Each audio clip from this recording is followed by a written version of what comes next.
Failure is a part of the process. You have to fail to win. You have to lose your fear of failure. Failure is a part of the process. People who never fail, never try. You have to fail. You got to get it wrong to get it right. You learn nothing from winning. You only learn from your failures. Warren Buffett said he won't even invest in a person's business unless they failed in 2 other businesses. Because now you know what not to do. And so I think that's probably the biggest thing, man.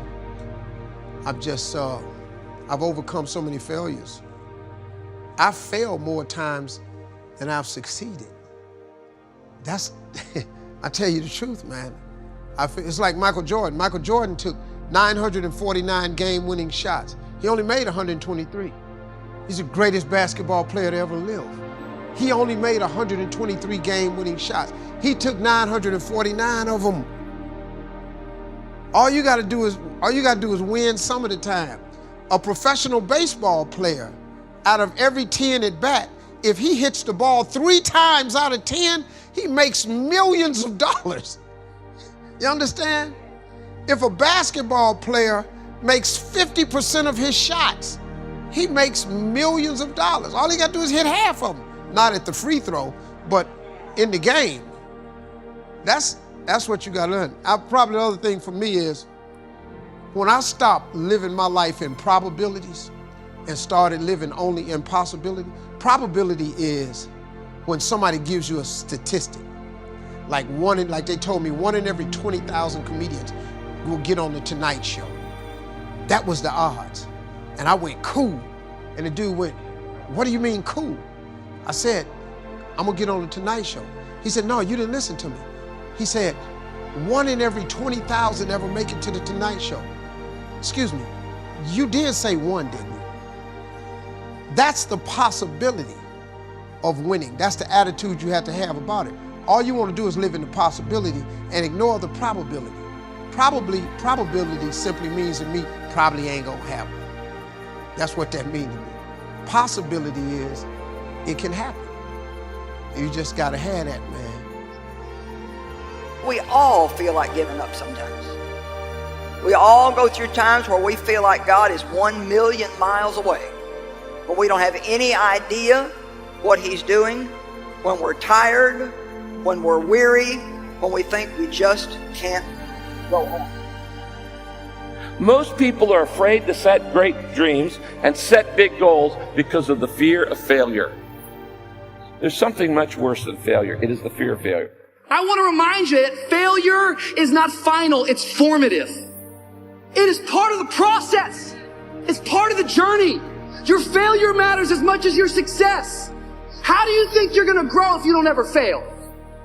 Yet some of you have failed and you have decided, well, guess what? I'm a failure. No, failure is an event. It is never a person. I need you to make up in your mind that the only way you can lose is if you quit. I just need you to keep going. First, you cannot give up. When you enter into your long season, you've got to give it all you got. When people go into a season of struggle, the first thing that they want to do is take a sabbatical. But whenever trouble comes, the only way that you can get through trouble is work your way through it. Make a declaration to yourself. Declare all-out war that you're going to get out of this rut. I suggest to you that if you are facing a challenge, don't stop. Stay busy. Work your plan. Don't confuse movement with progress. In order to achieve your goals, you must apply discipline, which you have already done, and consistency every day. You have to work at it. Every day. You have to plan. Every day. You've heard the saying, we don't plan to fail, we fail to plan. Hard work works. Working really hard is what successful people do. And I can tell you from my own personal experience, don't give up then. Develop your own compass and trust it. Take risks, dare to fail. Remember, the first person through the wall always gets hurt. You're going to fall down, but the world doesn't care how many times you fall down as long as it's one fewer than the number of times you get back up. If you want to grow up, you want to be mature, there is no way to do it without pain. You can't grow up on the easy street. And the very thing that discourages you is the very thing that develops you. Make one room in your house as beautiful as possible. That's what I'm writing about now. I talked a lot already about the necessity of cleaning your room, which is, in some sense a foolish piece of advice because it seems so obvious, but it's not obvious at all. And you'll find if you try it, especially if you're in a household that's not very functional, that you'll encounter obstacles that you couldn't imagine existed while you're trying to put your life in order. And you can take your surroundings beyond order and move towards beauty, and that's unbelievably useful because, well, beauty calls people to their higher being, I would say, and to make friends with beauty is to introduce yourself very carefully to one of the mysteries of life that make it worth living. Now, we teach things that are generally not taught in school, as I already have said, but I want to talk about another little factor. 90% of the visits to medical doctors are directly or indirectly related to stress. 90%. My stress level, and I face as many deadlines as anybody you know. It's always a book production, a class I'm teaching, a seminar I'm presenting, and each one of them requires time and concentration. Example, how many of you feel like I've made this talk before? Can I see your hand, please? Several hundred times. I made it yesterday. You know what I did between yesterday and today? I spent over 6 hours getting ready for today. You see, I think it would be arrogant if I thought I could stand up and spit it out just because I did it yesterday or hundreds of times. That's arrogance. When you respond to life instead of react to it, react is negative. You get sick, go to the doctor, she gives you a prescription, says, see me tomorrow. You walk in the next day, she said, uh-oh, it's not working. We have to change the prescription. You get a little nervous. But if she smiled and said, hey, it's working. And so she's just responded, and you feel better because now you see some real hope in order to get ahead in life. Make friends with people who want the best for you. And that's a meditation on my own childhood and adolescence to some degree. I had friends who wanted the best for me and friends who didn't. And, they were friends who,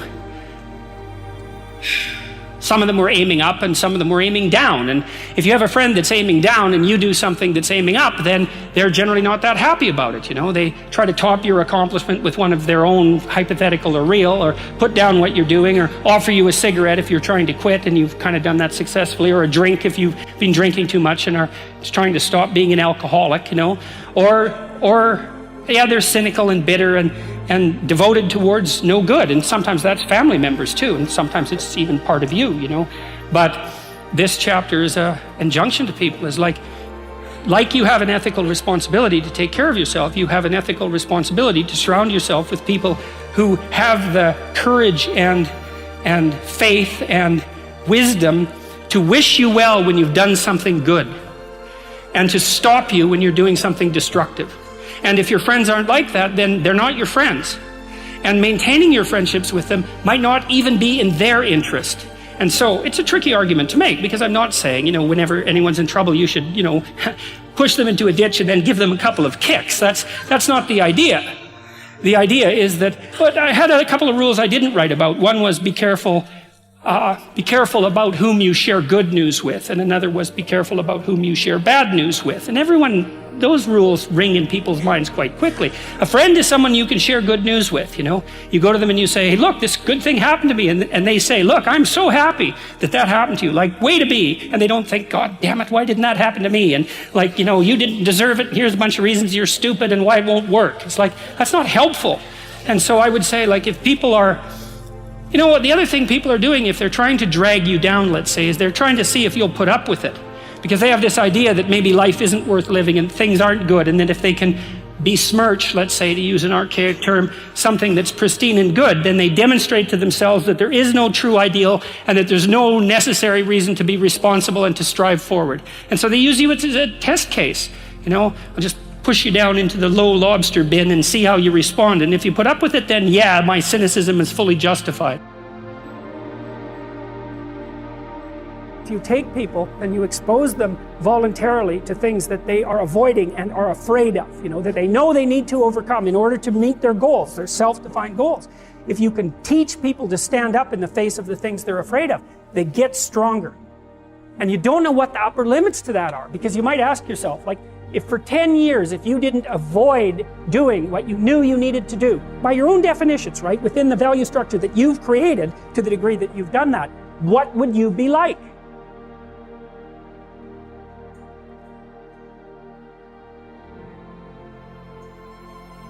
Greatness is not this wonderful, esoteric, elusive, God-like feature that only the special among us will ever taste. It's something that truly exists in all of us. It's very simple.